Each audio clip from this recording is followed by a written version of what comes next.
Today we are discuss about unit number 1, creating an inclusive school, the concept of exceptionality and the children with special needs. इस units में हम पढ़ेंगे we are today discuss about understanding diversities, concept, characteristics and the types of various disabilities, visual, hearing, mental retardness, locomotors, neurological disorders, learning disability and multiple disability. These are the types of disability and what is disability. These are the main concept. And what is the difference between disability and impairment, we are discuss about in this topic. And the next topic is concept, meaning and need of inclusive education. What do you mean by inclusive education?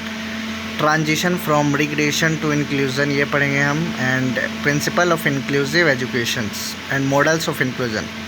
तो first of all जो questions है, disability meaning क्या होता है? What is the meaning of disability? Disability means कि any person that are not able to perform any activity, a person that is any condition that makes it more difficult from do certain activities. एक ऐसा person जिसको किसी भी activities को करने में काफ़ी मुसीबत होती है. इसकी डेफिनेशन हो जाएगी, disability is any condition that makes it more difficult from to do certain activities with the world around. यानी कि कोई भी एक्टिविटीज़ को करने में किसी पर्सन को यदि किसी परेशानियों का सामना करना पड़ता है तो उसी को हम डिसेबिलिटीज़ कहते हैं. तो disabilities is the difficulty to function due to the loss caused by impairment. यानी कि डिसेबिलिटी एक तरह का क्या है, काम करने में डिफ़िकल्टी होता है. क्यों होता है? लॉस कॉज्ड बाय, यदि किसी का हाथ टूट गया या किसी का पैर टूट गया या किसी के पास हाथ में प्रॉब्लम है या फिर आई में किसी तरह का ब्लाइंडनेस है या फिर हियरिंग इम्पेयरमेंट है, तो ऐसे में किसी भी पर्सन को काम करने में क्या होगा, प्रॉब्लम होगा. तो इम्पेयरमेंट के बारे में पढ़ते हैं. इम्पेयरमेंट इज़ द मिसिंग और defective part of the body. Impairment एक तरह का मिसिंग और डिफेक्टिव पार्ट है बॉडी का. इट कैन बी आइज़, जैसे आइज़ का डिफेक्टिव पार्ट होना, ईयर्स का डिफेक्टिव पार्ट होना, लिम्स का डिफेक्टिव पार्ट होना, ब्रेन का डिफेक्टिव पार्ट होना and etcetera. This are the impairment. Impairment means loss of limb, जैसे किसी घुटने में चोट लग जाना, किसी हाथ मुड़ जाना, तो इम्पेयरमेंट होता है एक तरह का मिसिंग और defective part of the body. Impairing is the missing और defective part of the body. It can be impairment of the eyes, ears, limbs, brain. Loss of limbs यानी कि घुटने का चोट लग जाना एक तरह का मिसिंग और डिफेक्टिव पार्ट होता है. जैसे किसी का हाथ टूट गया किसी एक्सीडेंट की वजह से, तो यही होता है. तो डिफरेंस क्या है डिसेबिलिटी और इम्पेयरमेंट में? डिसेबिलिटी जो होता है कि एक ऐसा कंडीशन होता है जिसमें कोई पर्सन उस एक्टिविटी को नहीं कर पाता. लेकिन जो इम्पेयरमेंट होता है, इम्पेयरमेंट एक बॉडी का एक डिफेक्टिव पार्ट होता है जो कि उससे वो बॉडी से मिस होता है. अब हम पढ़ेंगे डिसेबिलिटी जो होता है वो cognitive development, intellectual and mental, physical and sensory सभी टाइप के हो सकते हैं. तो difference between disability and impairment पढ़ेंगे. डिसेबिलिटी एंड इम्पेयरमेंट में क्या डिफरेंस है? तो डिसेबिलिटी एक रिस्ट्रिक्शन है, यानी कि एक ऐसा कंडीशन है जिसमें कोई भी पर्सन को किसी भी काम को करने में डिफ़िकल्टी होती है. यानी कि a condition in which a person perform in an activity in difficult condition. यानी कि पर्सन के ऊपर क्या होता है, एक डिफ़िकल्ट कंडीशन होता है. किसी भी पर्सन यदि डिफ़िकल्ट से मुश्किल से किसी काम को करे, जैसे लिखने में उसको परेशानी हो रही है, तो वो डिसेबिलिटी हो जाएगा. इम्पेयरमेंट क्या है? Any loss of psychological parts. किसी भी बॉडी का साइकोलॉजिकल पार्ट्स का लॉस क्या कहलाता है? इम्पेयरमेंट कहलाता है. Considered from human being. The degree of disability could be reduced with the equipment. यदि आप डिसेबल्ड हो, जैसे आपका विज़न डिसेबिलिटी है, तो आप आई के स्पेक्टल्स के थ्रू अपनी डिसेबिलिटीज़ को कम कर सकते हो. लेकिन इम्पेयरमेंट को पूरी तरीके से रेक्टिफाइड नहीं किया जा सकता. ये डिफरेंस है डिसेबिलिटी एंड इम्पेयरमेंट में. तो कैरेक्टरिस्टिक्स क्या है, यानी कि डिसेबिलिटीज़ की क्या क्या कैरेक्टरिस्टिक्स है? Disabilities related to emotional disturbance. Disabilities इसका मतलब केवल ये नहीं होता है कि आप डिसेबल्ड हो with the body structure. Disability is also related to the emotional part. यदि कोई पर्सन किसी भी चीज़ को बोल नहीं पा रहा है या उसको बोलने में हेजिटेशन हो रहा है या फिर उसको साइनस है या फिर उसे किसी पर्सन को फेस नहीं कर पा रहा है, तो एक तरह का वो इमोशनल डिसेबल्ड है वो पर्सन. तो यानी कि डिसेबिलिटीज़ को हम इमोशनल से रिलेट कर सकते हैं. Impairment of organs of the body. Disabilities को आप ये भी कह सकते हो कि एक तरह का बॉडी चले जाना हमारे पार्ट से, तो वो डिसेबल्ड पर्सन कहलाएगा। Due to the loss of physical organs को भी हम डिसेबल्ड पर्सन कहेंगे। यदि आपका फिजिकल ऑर्गन्स का लॉस है तो आप डिसेबल्ड पर्सन कहलाए जाओगे। तो ड्यू टू जेनेटिक डिसऑर्डर, यानी कि जेनेटिक डिसऑर्डर यानी कि जन्म से ही आपके कुछ अंग एक्सीडेंटल वे में या फिर जन्म से जेनेटिक्स के थ्रू, डिजीज़ के थ्रू आपको कोई डिफ़िकल्टीज़ है तो आपके किस में आ जाएंगे, डिसेबिलिटीज़ में आ जाएंगे। The degree of disability can be read with the appropriate equipment की मदद से आप डिसेबिलिटीज़ को कम कर सकते हो, रिड्यूस कर सकते हो। Learning disabilities such as the dyslexia and the dyscalculia. आप जानते हो डायलेक्सिया में, डिसलेक्सिया में क्या होता है, किसी भी वर्ड्स को हम पढ़ने में परेशानी होती है, और डिसकैल्कुलिया में क्या होता है, किसी भी कैलकुलेशंस को करने में काफ़ी प्रॉब्लम होती है। टाइप्स ऑफ डिसेबिलिटी क्या है? फर्स्ट है visual disability. Students with the visual impairments may have difficulty seeing the board. Visual disabilities में किसी भी पर्सन को बोर्ड को देखने में क्या होती है, काफ़ी परेशानी होती है। Such as when difficulty seeing the board, reading textbooks, when the learners see the boards, reading the textbook and the taking notes, it means that the learners see the board, reading textbook, it was difficulty for learner, it was difficult for learner। तो difficulties होती है learner को देखने में, सुनने में, देखने में, किसी भी बुक्स को देखने में, टेक्स्ट बुक को देखने में, बोर्ड को देखने में। विजुअल डिसेबिलिटी, विजुअल का मतलब ये दिखना। दिस में ऑल्सो भी difficulties navigating their environment and participation in activities. ऐसे में यदि किसी भी पर्सन को विजुअल डिसेबिलिटीज़ है तो आप क्या दोगे, तो एजुकेशनल नीड्स की क्या ज़रूरत है? Students with visual impairments may need accommodation. उसको क्या देना चाहिए आपको? लार्ज प्रिंट टेक्स्ट बुक, ऐसे बुक्स देना चाहिए जिसमें बड़े बड़े प्रिंटेड अक्षर्स हो, तो ऐसे में वो उस चीज़ को ईजिली देख सकता है। ब्रेल मटेरियल्स का यूज करना चाहिए हमें, एंड ब्रेल और टेक्नोलॉजी का यूज करना चाहिए, यानी कि इट मीन्स 3 चीज़ आपको तो करना ही करना चाहिए। Print text book, Braille materials and technology. तो इससे ऐसे डिसेबिलिटी जिसको किसी भी पर्सन को देखने में क्या हो, बोर्ड वगैरह को देखने में परेशानी, तो विजुअल डिसेबिलिटीज़ होता है। हेयरिंग इम्पेयरमेंट्स में क्या आता है, तो hearing impairment, students with hearing impairments may have difficulty hearing of teachers. उसको टीचर्स की बातों को सुनने में डिफ़िकल्टीज़ होती है, यानी कि उसको कम सुनाई देता है। एक तरह का बहुत बड़ा प्रॉब्लम है कि विजुअल डिसेबिलिटीज़ हो गया आपका, हेयरिंग इम्पेयरमेंट्स भी काफ़ी बड़ा प्रॉब्लम है।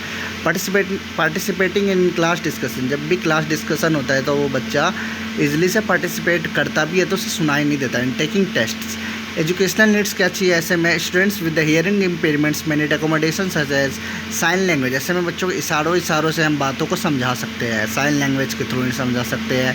And CART communication access realtime translation के थ्रू सर समझा सकते हैं। Assistance technology, with the help of assistance technology and the CART and sign language, these are the basis of hearing educational needs of hearing impairments. And the third is physical disabilities. Students with the physical disabilities may be difficult moving around the classroom. यदि किसी भी person को physical disabilities है तो वो अपने body part को नहीं मूव कर सकता ईजिली, तो this are the physical. They may also have difficulty participation in activities. ऐसे पर्सन को किसी भी पार्टिसिपेशन करने में क्या होता है, काफ़ी ज़्यादा डिफ़िकल्टीज होती है। तो ऐसे पर्सन को हम क्या क्या एजुकेशनल नीड्स देंगे? आप व्हील चेयर ज़रूर दोगे क्योंकि उसको चलने में दिक्कत हो रहा है, आप व्हील चेयर दोगे। आप such as the wheelchair, आप एक्सेसिबल बाथरूम, उसे ऐसा बाथरूम में आप ले जाओगे जिसमें वो इजीली से गिर ना सके, स्लिप ना हो सके। And they may also need, आप ऐसे उसका रेलिंग का यूज करोगे, आप रैम्प का यूज करोगे, लिफ्ट का यूज करोगे। ये this are the basis of physical disabilities. And the fourth is intellectual disability. Intellectual का मतलब होता है mind. When we disabled by learning new concepts, जब हमें किसी चीज़ को, नई चीज़ को सीखने में काफ़ी परेशानी होती है, this are the intellectual disabilities. Such as when we learn new concepts from the book and when we learn from the teacher, we have to face difficulties and so in different languages, different methods. So we have to apply the educational needs such as students with intellectual disabilities में accommodation, modified instruction, हमें ऐसे instruction का use करना है जिससे बच्चा easily समझ सके। They may also need with equipments. Locomotor disability, according to PWD Act 1995, locomotor disability means the disability of a person, joints, muscles, leading to restriction of the movement. When we don't move to our body, जब हमें किसी body को, हमारे body को move करने में क्या हो, परेशानी हो। लोकोमोटर मीन्स क्या होता है एक तरह का बॉडी से रिलेटेड है, बोन से रिलेटेड है, जॉइंट से रिलेटेड है। तो ऐसे में आपको क्या करोगे, ऐसे में क्या हो जाता है, तो बच्चे का मसल्स पुअर रहता है, वीकनेस रहता है, उसमें फैटिक आ जाता है, बेचारा अपने आप को मोटापा महसूस करता है, थकावा महसूस करता है। डिफ़िकल्टीज़ इन वॉकिंग, ऐसे बच्चों को चलने में भी काफ़ी परेशानी होती है। टॉकिंग, सीइंग, स्पीकिंग, बोलने में भी दिक्कत होती है। इनएबिलिटी टू यूज़ लिम्स, और अपने पैरों का यूज़ नहीं कर पाते। These are the locomotor disability. एक लोकोमोटर डिसेबिलिटी जो है काफ़ी ज़्यादा समाज में ये है। फिर है नाउ द सिक्स्थ, ये जो है आपका लोकोमोटर जो डिसेबिलिटी था, ये आपका फिफ्थ पार्ट था। थर्ड है cerebral palsy. Cerebral palsy means having to do with the brain. Cerebral का मतलब होता है brain. Cerebral palsy means weakness using the, palsy का मतलब होता है जब मसल्स, सेरिबल का मतलब होता है ब्रेन और पाल्सी का मतलब होता है मसल्स। तो सेरिबल पाल्सी इफेक्ट है person ability to move, maintain balance. Cerebral palsy के द्वारा बच्चा अपना मेंटेन नहीं कर पाता है, अपने आप को बैलेंस नहीं कर पाता है। And the most common motor disability in the childhood, सबसे ज़्यादा डिसेबिलिटीज़ जो होती है ये सेरिबल पाल्सी, ये हमें बचपन में ही होती है। तो with moving and postures, it is related to moving and postures. Intellectual disabilities, problem with the vision, vision के थ्रू ये हमें क्या होता है, प्रॉब्लम आता है। तो these are the cerebral palsy disabilities. ना seventh, learning disabilities. Students with disabilities may have difficulty with reading, उसको पढ़ने में दिक्कत हो। And they may also difficulties with solving the numerical problems. Educational needs, educational with disabilities may need accommodation such as modified instruction, such as dyslexia. In the dyslexia, अब dyslexia में हम क्या करते हैं, type of disorder to word और language return. हम वॉस को लिख देंगे सौ, एम को डब्ल्यू लिख देंगे, बी को डी लिख देंगे। तो ऐसे में बच्चा उस चीज़ को सही से लिख नहीं पाता। These are the dyslexia. Dyscalculia में क्या होता है, type of disorder to related to calculations, बच्चा किसी भी कैलकुलेशंस को जल्दी नहीं कर पाता है। डिसग्राफिया में क्या होता है, बच्चा राइटिंग डिसऑर्डर, सीधे से सीधा नहीं लिख पाता है, बच्चा उसे उल्टा लिखता है। This are related to learning disabilities. तो हमने 7 डिसेबिलिटीज़ को हमने मेंशन किया। The next is understanding disability, multiple disabilities. Multiple disabilities are related to multiple problem. Existence of more than one disability at a time, it's called multiple disability. For example, आपको hearing impairment भी है, आपको visual impairment भी है। तो these are related to multiple disabilities. आपको नहीं, आपको इन द सेंस ऑफ किसी पर्सन को। तो डिसेबिलिटीज़ तो एक तरह से बिल्कुल ही हमारे समाज में काफ़ी ज़्यादा उसे इग्नोरेंस किया जाता है। डिसेबिलिटीज़ जो है एक तरह से बच्चे इसमें अपना अच्छे से अपना डेवलपमेंट नहीं कर पाते हैं। डिसेबल्ड जो पर्सन होते हैं, जो डिसेबल्ड चाइल्ड होते हैं। तो दीज आर 8 डिसेबिलिटीज़। तो डिसेबिलिटीज़ को मैंने डिफ़ाइन कर दिया। डिसेबिलिटीज़ 8 तरीके से होते हैं। जैसे फॉर एग्जांपल डिसेबिलिटीज़ आपका हो गया visual disabilities, visual impairment, learning hearing impairment, फिर आपका हो गया सेरिबल पाल्सी, फिर हो गया मल्टीपल डिसेबिलिटीज़। फिर ये 4 तो मैंने बता दिया आपको मल्टीपल डिसेबिलिटीज़। फिर आप ले लो इसी में लर्निंग डिसेबिलिटीज़, और उसके बाद ले लो आप लर्निंग डिसेबिलिटीज़, और उसके बाद ले लो locomotor disabilities, intellectual disabilities and the physical disabilities. These are the disabilities type. तो इसके बाद हम डिस्कस करते हैं 8 डिसेबिलिटीज़ टाइप। अब लिख दीजिएगा, that's are enough for scoring good marks. Understanding diversities का मतलब होता है, डाइवर्सिटीज़ का मतलब होता है India is a very big country and there are too much diversities of our country. तो डाइवर्सिटीज़ का मतलब होता है भिन्नता, हमारे देश में किस प्रकार से विभिन्नता है। तो फर्स्ट है socio cultural diversity. It means that all the societies have different culturals, different social cultural diversities. So these are the main socio-cultural diversities. Second, gender diversities. In our country, discrimination on the basis of gender. And the third diversity is economic diversities.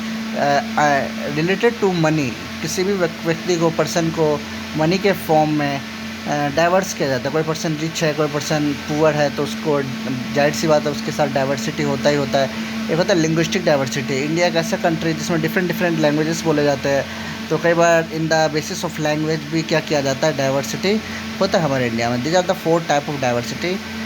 Now we are discuss about inclusive education. What do you mean by inclusive education? Question number 3। Inclusive education का मतलब होता है कि एक ऐसा approach, एक ऐसा school जिसमें डिसेबल्ड पर्सन को और नॉन डिसेबल्ड पर्सन को एक साथ पढ़ाया जाए। एक ऐसा क्राइटेरिया फिक्स कर दिया जाए जिसमें पर्सन, कोई भी बच्चा अच्छे से अपना डेवलपमेंट कर सके, उसे कहेंगे हम इंक्लूसिव एजुकेशन। इसकी नीड क्या है इंक्लूसिव एजुकेशन की? कभी भी इंक्लूसिव एजुकेशन की डेफिनेशन लिख दो एक पेज, अब उसके 7 से 8 नीड लिख दो और उसके प्रिंसिपल्स लिख दो एंड मॉडल्स लिख दो, दैट्स आर इनफ। तो it is a new approach, पहला आपको लिखना है inclusive education is a new approach towards education the children with disabilities and learning difficulties.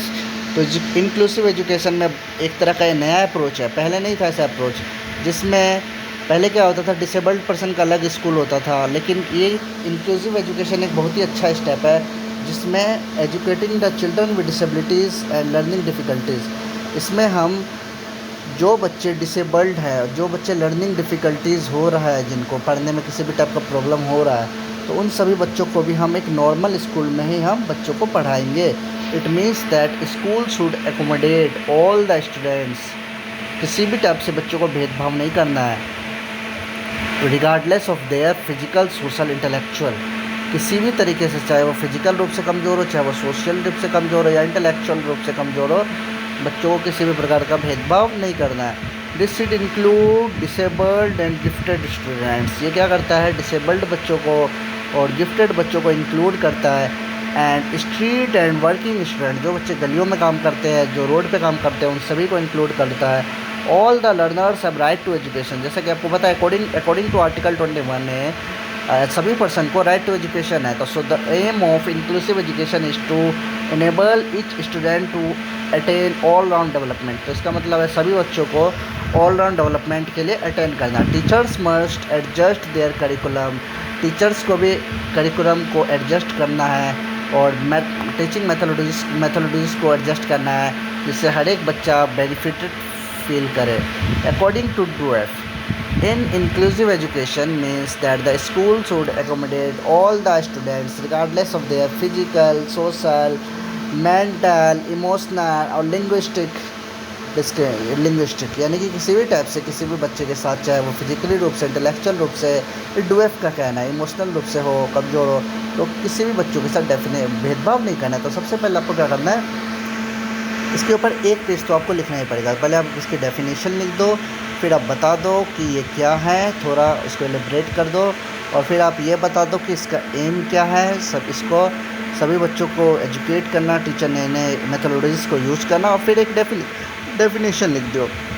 ये लाइन तो आपको लिखना ही लिखना है। Inclusion can not exist in such environment where some students are educated separately.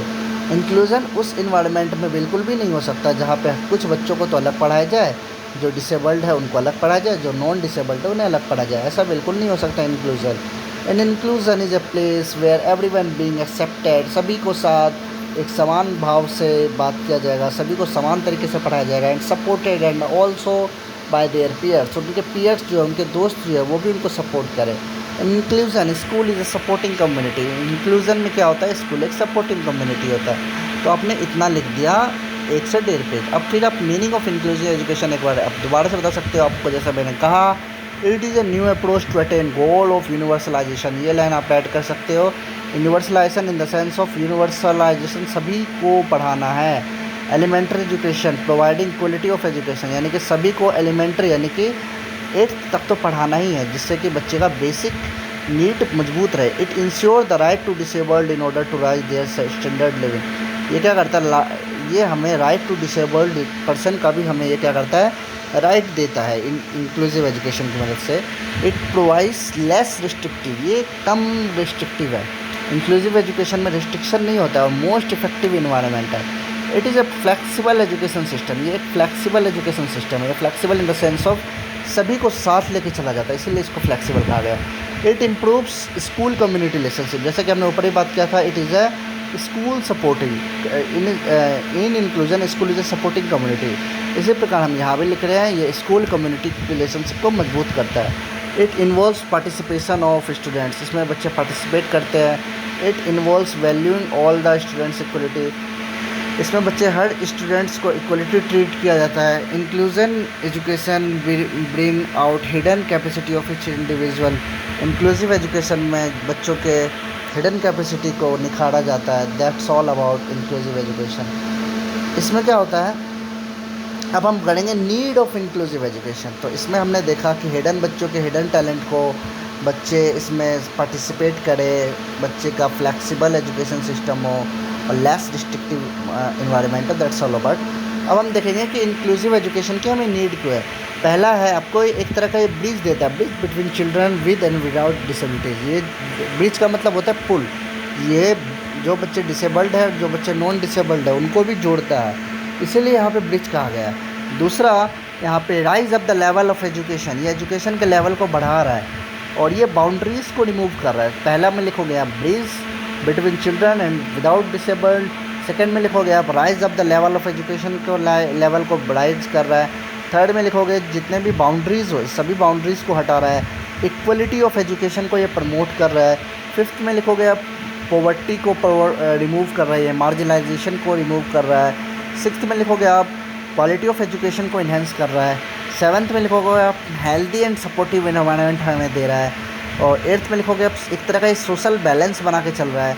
फिर आप लिखोगे रिफॉर्मिंग द पॉलिसीज़, और इससे इंक्लूसिव एजुकेशन आने से हमारे अच्छे अच्छे पॉलिसीज़ बने हैं।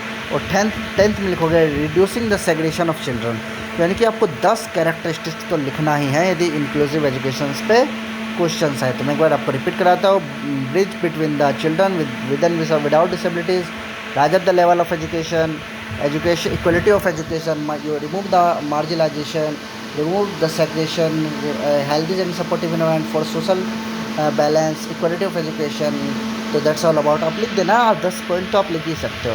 अब हम बात करेंगे, अभी हमने मीनिंग देखा, नीड देखा, अब हम देखेंगे कि प्रिंसिपल्स ऑफ इंक्लूसिव एजुकेशन क्या है। पहला है principal of teaching all students. इसमें क्या है, आपको हर एक बच्चों को टीच करना है without discriminating, principal of teaching all students. फिर आपको चुनना है principal of choosing appropriate teaching methods, यानी कि आपको हर तरीके का टीचिंग मेथड्स को यूज करना है, लाइक बुक्स और मैगजीन्स और अदर टीचिंग एड्स। तो आप हर तरीके के अप्रोप्रिएट मेथड को यूज करोगे तो बच्चा आराम से सीख जाएगा। Principal of teaching all students, principle of choosing appropriate material, principle of promoting social justice. इससे क्या होगा, आप यदि आप सोशल जस्टिस को प्रमोट करोगे तो जिससे educators should talk to them about social justice and equality for them, it will be fully integrated। यदि बच्चों को सोशल जस्टिस सिखाया जाएगा तो बच्चे के साथ इक्वलिटी ट्रीट होगा। प्रिंसिपल ऑफ प्रिवेंटिंग प्रीजुडिसाइड, इसका मतलब ये हुआ कि जो बच्चे teacher should make over to students about their responsibilities and surroundings misbehaviour so they can save.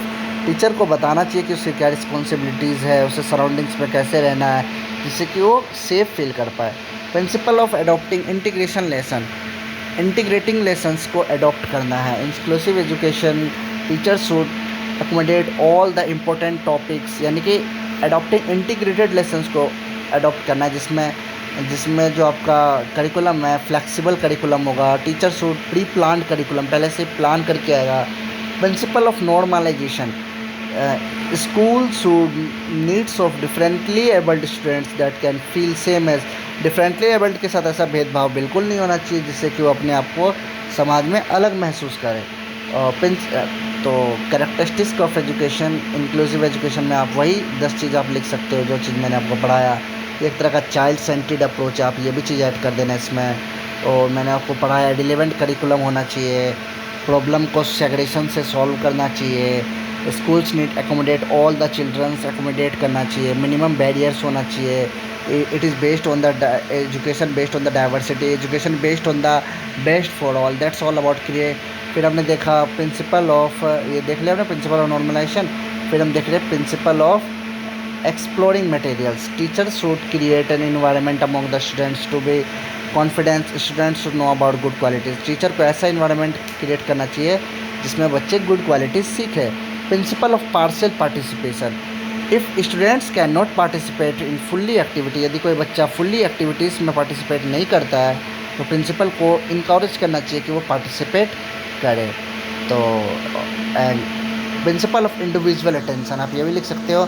Principle of partially participation, teacher को ये फोकस करना चाहिए कि डिसेबल्ड बच्चे भी एडवांटेज ले पा रहे हैं, ऐसा तो नहीं है कि नॉन डिसेबल्ड बच्चे ही बस एडवांटेज ले रहे हैं। Principle of constant evolution system, we may need some modification in the infrastructure को हमें मॉडिफाई करना है, और आईसीटी टेक्निक्स का यूज करना है, use of materials resources use करना है, जिससे कि हर एक बच्चा अपने आप को डेवलप कर पाए। तो 10 प्रिंसिपल्स आपको लिखने हैं। तो मैं आपको एक बार रिवाइज कराया। तो principle of teaching for all students, principle of choosing teaching all students, principle of choosing appropriate materials, principles of promoting social justice, principle of preventing prejudicial, ये आप छोड़ भी सकते हो यदि आपको हार्ड लग रहा है तो, principle of adopting integrated lessons, principle of normalization and principle of exploring multiple identities, principle of partial participation और exploring multiple identities, principle of constant evolution. तो आप 8 से 9 भी 6-7 भी लिख देते हो तो आपका प्रिंसिपल इनफ है। नेक्स्ट क्वेश्चन है from segregation to inclusion. Segregation का मतलब क्या होता है कि अलग अलग पढ़ाना, जैसे डिसेबल्ड को अलग पढ़ाना, नॉन डिसेबल्ड को अलग पढ़ाना। लेकिन हम सेग्रेशन से इंक्लूजन की ओर क्यों आए, तो ये टॉपिक आएगा तो आपको लिखना पड़ेगा। In 1955 Spanish monk Pedro Ponce, क्या नाम है, Pedro Ponce de Leon thought a small number of deaf children. उसने क्या बनाया, और स्पेनिश मॉन्क ने एक small number of deaf children को write speak and related in the class. उसने देखा कि जो डीफ बच्चे हैं वो उनके लिए एक अलग क्लास बनाए जिसमें वो बच्चे लिख रहे हैं, पढ़ रहे हैं। He started the first college, उसने डीफ के लिए एक अलग कॉलेज बनाया 1857 में। Many factors were responsible for the inclusiveness special education. ऐसे बहुत सारे फैक्टर्स हैं जिसमें अलग वर responsible for the decline special education. तो ऐसे बहुत सारे फैक्टर्स हैं जो कि सेग्रेशन को से अच्छा हमें इंक्लूसिव एजुकेशन बनाता है। तो ऐसे कौन कौन से फैक्टर है, too much expectation of parents, यदि अलग अलग स्कूल हो जाए तो पेरेंट्स जो है डिसेबल्ड पर्सन से बहुत ज़्यादा वो करते हैं, एक्सपेक्टेशन करते हैं। Total failure of special education, कई बार क्या होता है स्पेशल एजुकेशन किसी किसी केस में फेल्ड हो जाता है। Disableds were inheriting inferior than normal children, disableds अपने आप को अलग महसूस करते हैं। यदि उनको आप अलग स्कूल में पढ़ाओगे तो ऐसे में वो तो कभी भी इक्वली नहीं आ पाएंगे उनके, तो उन्हें तो लेगा हम तो जाहिर सी बात है हम पीछे हैं, तो अपने आप को पीछे महसूस करते हैं, अपने आप को फेलियर महसूस करते हैं। कई बार पेरेंट्स एक्सेप्टेशन रखते हैं। Disagreement among professional methods, lack of financial support, कई बार अच्छा क्लासेस इंफ्रास्ट्रक्चर नहीं आ पाता है तो जिससे फाइनेंशियल सपोर्ट के कारण लीस्ट रिस्ट्रिक्टिव इन्वायरमेंट होता है। तो ऐसे में काफ़ी ज़्यादा restriction, so inclusion is the process to include them in the society. तो इसीलिए इंक्लूजन को सोसाइटी में इंक्लूड किया गया and provide equal rights and opportunities, जिससे कि सभी बच्चों को अपॉर्चुनिटीज़ मिल सके। And they should have the freedom to do what a non disabled children, जिससे कि नॉन डिसेबल्ड बच्चे भी वही कर सके जो डिसेबल्ड बच्चे करते हैं। They have equal rights to job, and उनको भी जॉब पाने का अधिकार है। Inclusion also make them mentally happy, inclusion क्या बनाता है उसको मेंटली हैप्पी बनाता है, उनको भी लगता है तो हम सबकी तरह है। And give them as a feeling togetherness, उनको लगता है कि हम भी एक साथ है। Decrease the chance of marginalization, इससे क्या होता है चांसेस जो मार्जिनलाइजेशन के है वो घट जाते हैं। तो these are the questions, these are the topics of, क्या है ये टॉपिक का नाम है, फ्रॉम सेग्रेशन टू इंक्लूजन। पहले आप बता देना मॉन्क वाला टॉपिक बता देना, फिर आप बता देना ऐसे कौन कौन से फैक्टर है जो कि सेग्रेशंस अच्छा नहीं है, फिर आप ये बता देना कि इंक्लूजन क्यों होना चाहिए। That's all about this topic. Methods of inclusion, models of inclusion, ऐसे कौन कौन से मॉडल्स हैं जो इंक्लूजन में अपनाया गया। Strategies intervention model, strategy intervention model में इम्प्रूव स्पेशल चिल्ड्रन एजुकेशन, बच्चों के पढ़ाई पे बल दिया गया। This model have 3 steps. Aim of teaching के एम को बढ़ाया गया है। चेक प्रीवियस नॉलेज, बच्चे के प्रीवियस नॉलेज को चेक किया गया। तो आपको यही सब लिखना है। होल टीम इफेक्टिव, और यही सब आपको लिखना है। फिर लिखना है आपको team teaching model. Team teaching model में आपको ये लिखना है कि सभी को मिलकर काम करना है, जिससे कि आपका स्पेशल एजुकेशन अच्छा हो, जिससे कि आपका इंक्लूसिव एजुकेशन अच्छा हो सके। सभी स्टाफ को मिल के रहना है, सभी टीचर्स को मिल के रहना है, डिसेबल्ड पर्सन को, नॉन डिसेबल्ड पर्सन को मिल के रहना है। जिससे कि किसी भी तरीके का भेदभाव ना हो। पहला है इंटरवेंशन मॉडल। या आप इंटर में तो जाओगे, पहले आप 10th क्लास ही तो पढ़ोगे, इंटर में पढ़ोगे, फिर आपका वेंट हो जाएगा, वेंट मतलब चले जाओगे पढ़ के, तो इंटरवेंशन मॉडल ठीक है आपका। सेकेंड है टीम टीचिंग मॉडल, ये तो ईजी है, टीम बनाओगे तभी तो टीचिंग करोगे। थर्ड आपका full inclusion model. Full inclusion model में पूरी तरीके का हमें इंक्लूजन मॉडल को अपनाना है, एकोमोडेट करना है, अच्छे अच्छे सीट्स को लाना है। फोर्थ मॉडल आपका रिसोर्सेस मॉडल, हर तरीके का रिसोर्स बच्चों को प्रोवाइड करना है, सभी को टाइम देना है। फिर है सोशल स्ट्रीमिंग मॉडल, डिसेबल्ड और नॉन डिसेबल्ड को साथ लेके चलना है, किसी भी तरीके का भेदभाव नहीं करना है। नॉन एकेडमिक मॉडल, इसमें हर एक बच्चों को वोकेशनल ट्रेनिंग देना है, जिससे बच्चे अपने फ्यूचर पर्सपेक्टिव के नज़रिए से जो डिसेबल्ड पर्सन है और जो डिसेबल्ड बच्चे हैं और जो नॉन डिसेबल्ड बच्चे हैं वो जॉब कर सके in the art, music and physical education में। कॉक circle of inclusive model, inclusion model circle है एक्सेसिबिलिटी का, लर्निंग ऑब्जेक्टिव्स का और इंस्ट्रक्शनल स्टाइल का। तो सर्कल ऑफ इंक्लूजन मॉडल है और यही आपका क्वेश्चन। तो दैट्स ऑल अबाउट। आपके कितने मॉडल्स हैं? 7 मॉडल्स हैं। तो 7 मॉडल्स में एक बार रिविजन करा तो team teaching model, intervention model ये मैंने पढ़ाया, फिर आपको मैंने पढ़ाया वोकेशनल मॉडल या फिर आप कह सकते हो नॉन एकेडमिक मॉडल, फिर रिसोर्सेज मॉडल आप पढ़ सकते हो। रिसोर्सेज और रिसोर्सेज कहाँ मिलेगा हमें? सोसाइटी में ही तो मिलेगा हमें रिसोर्सेज। तो रिसोर्सेज मॉडल और सोशल स्ट्रीमिंग मॉडल और ये आपका सर्कल ऑफ इंक्लूजन मॉडल, इसमें आप एक्सेसिबिलिटी, लर्निंग एंड इंस्ट्रक्शनल लिख सकते हो। फिर ऑफ सेग्रेटेड एजुकेशन का मतलब क्या होता है? मैंने पढ़ाया when students with disabilities learn in the environment where they completely separated. जब डिसेबल्ड बच्चों को अलग इन्वायरमेंट में पढ़ाया जाए तो उसी को हम बोलते हैं segregated education. From their peers is called segregated education. It is distinguish from regular education from non exceptional children. इसमें ये एक तरह का अलग एजुकेशन है, रेगुलर को ये नॉन रेगुलर से अलग बनाता है। It is something special materials, special training and special equipment be required for the special categories. Hearing impairment children में रिड्यूस। तो इसमें आप यही सब लिख सकते हो। इसमें क्या होता है, इस तरह का क्या है आपका सेग्रेटेड एजुकेशन में इसके कुछ प्रिंसिपल्स है। इसके प्रिंसिपल में आप लिख सकते हो प्रिंसिपल ऑफ जीरो रिजेक्शन। इसमें किसी भी बच्चों को रिजेक्ट नहीं किया जाता। All the childrens disability should provide free, सभी को फ्री एजुकेशन दिया जाता है। नॉन डिस्क्रिमिनेटिंग होता है, किसी के साथ डिस्क्रिमिनेट नहीं होता है क्योंकि सभी बच्चे एक जैसे रहते हैं। Principle of least restrictive environment, कम से कम रिस्ट्रिक्ट किया जाता है बच्चों को। तो that's all about in unit number 1। आगे के हम क्लास में पढ़ेंगे, हम आगे पढ़ेंगे यूनिट नंबर 3।